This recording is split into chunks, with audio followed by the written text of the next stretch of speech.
Braun Strowman recently hit back at a Twitter troll who made some demeaning comments about his relationship with Raquel Gonzalez. In a tweet, Braun Strowman and current WWE superstar Raquel Gonzalez have been enjoying each other's company to the fullest, judging by the duo's latest social media posts. In the past as well, Strowman has had nothing but praise for the former NXT Women's Champion. The former WWE superstar recently shared a tweet revealing that he enjoyed a nice steak dinner with Gonzalez and her father at a strip club. The tweet was met with a variety of responses from fans. Amongst those was a troll, who made a bunch of ridiculous comments in a tweet. The Twitter user told Braun to leave Raquel alone, and added that being with him would bury her entire wrestling career. They further told Strowman to stop acting like Raquel is his girlfriend, and that she probably doesn't even know him. Strowman quickly reacted to the tweet by hitting back at the troll. "God, why can't you just leave her alone? Let her do her own stuff. Joining you would bury her entire career, and in my opinion, she shouldn't be with you and also stop bugging her, let her be, and stop acting like she is your girlfriend. She prob doesn't even know you, lol, fake story."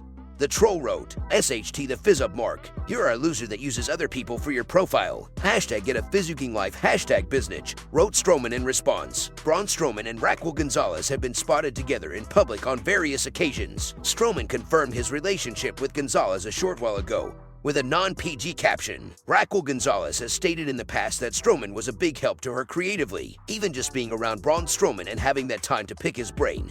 Being a bigger person and character in the ring, it helped me get a better grasp of the kind of wrestler I wanted to portray myself as when I stepped into the ring, Raquel said. What do you think of Strowman's clapback to the troll? Would you have preferred Strowman ignored the troll instead of giving them the attention they're desperately seeking? Let us know in the comments. Former SmackDown Women's Champion Bayley continues to remain highly active on social media amidst her WWE absence. She has now sent a message to Summer Rae during their friendly Twitter banter. Rae is set to return to Vince McMahon's promotion in the upcoming Women's Royal Rumble match after being released in 2017. Recently, she shared a throwback picture of herself, Bayley, Sasha Banks, and Charlotte Flair on Twitter. The role model replied to the same, accusing Summer Rae of breaking her headband, which she was wearing in the picture. Staying in her heel character, she told Rae, "I hate you." The two have had quite a bit of friendly Twitter banter over the last few days after Summer Rae's Royal Rumble return announcement. Replying to a tweet from WWE asking fans who are they most excited to see in the 2022 Women's Royal Rumble match,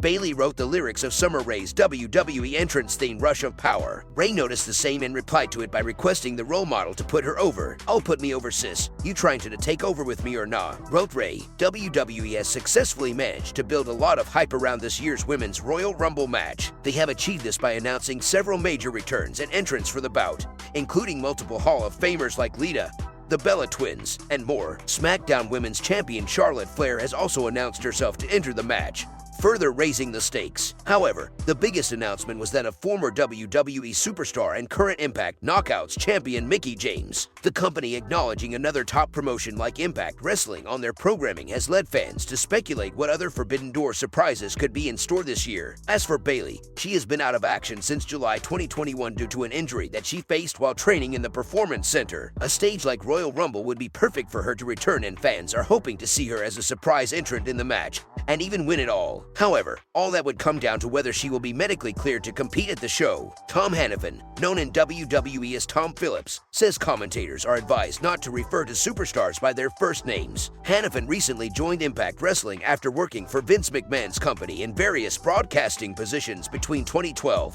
and 2021. WWE's Vice President of Announcing, Michael Cole, oversaw his progress throughout those 9 years. On Chris Van Vliet's Insight podcast, Hannifan was asked if commentators are instructed to call John Cena, Roman Reigns, and others by their full names. He clarified that while Cole has not implemented that rule, he does teach announcers to say surnames instead of first names. "No, I never experienced that. One thing that I was taught by Michael Cole and a number of tenured announcers was just don't refer to guys by just their first name. If it was any form of combat sports, you wouldn't say Jorge hit him. It sounds too friendly and too casual," said Hannifan. Hannifan commentated on every major show during his WWE career, including Raw and SmackDown. In 2017, he became only the 5th person to work as the lead announcer at WrestleMania. Michael Cole has worked as a wrestling commentator and interviewer since 1997. He is also responsible for assembling the broadcast teams on Raw, SmackDown, and several other shows. Asked to disclose the biggest thing he learned from Cole,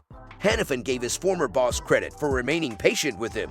"While I did not have a ton of patience, He was very patient with me. It was just to be patient, keep working and not give up on circumstance. I was moved around shows on the carousel, and I was so freaking young. For him to be patient with me, that was the biggest thing. Hannafin recently appeared on Renee Paquette's The Sessions podcast. The 32-year-old said he always had a professional relationship with Vince McMahon and simply did what the WWE chairman asked of him. Current WWE World Champion Brock Lesnar has a fairly stubborn reputation in the wrestling industry. The Beast Incarnate has had a historic 20-year career, from 9 World Championship reigns to a Royal Rumble win. Along the way, he has also ended The Undertaker's undefeated WrestleMania streak. Safe to say, the former UFC heavyweight champion has left a trail of victims on his destructive path to dominance. But despite the Conqueror's tough exterior, WWE Hall of Famer John Bradshaw Layfield Ag, a JBL has revealed that Brock Lesnar has a compassionate and comical side, both inside and outside the ring. Speaking on his podcast Stories with Bradshaw and Briscoe, the wrestling god spoke of a period in the early 2010s where Lesnar allowed JBL to beat him one-on-one. JBL, who has lauded Brock Lesnar in the past as well, expressed his admiration for the WWE champion yet again. JBL said, he says, yeah, this is your college town. Your college buddies are here, right? Because he didn't seem to see them earlier. I said, yeah. He goes, hey, I'm switching the finish. I'm gonna put you over. I said, I don't care who wins. I'm telling you about the after party. So, as long as there is an after party, I don't care about who goes over. 2022 could not have gotten off to a better start for Lesnar as he recaptured the WWE World Championship from Big E at WWE Day 1. With the title now back in possession of the Beast, he once again has a target on his back. The latest challenger to Lesnar's title is an individual many have wanted to see face Brock for well over a decade, the almighty Bobby Lashley. The first time ever matchup between two of the WWE's most dominant forces takes place on January 29th at the Royal Rumble. Who do you see coming out on top? Let us know below. Paul Heyman would include both Brock Lesnar and Roman Reigns in the same faction if he formed a modern-day version of the Dangerous Alliance. Heyman, formerly known as Paul E. Dangerously, founded the group during his time in the OWA in 1987. He went on to create various Dangerous Alliance incarnations in WCW and ECW before disbanding the faction in 1995. Speaking in a Hot 101.9 interview, Heyman was asked to fantasy book a new Dangerous Alliance in 2022. In response, he continued to leave fans guessing on where his allegiances lie between Lesnar and Reigns. The former ECW owner also joked that Vince McMahon could join the group due to his financial might. Paul Heyman, Brock Lesnar, Roman Reigns, and just so I could have a percentage of his stock earnings, Vince McMahon, said Heyman. With Paul Heyman working as its leader,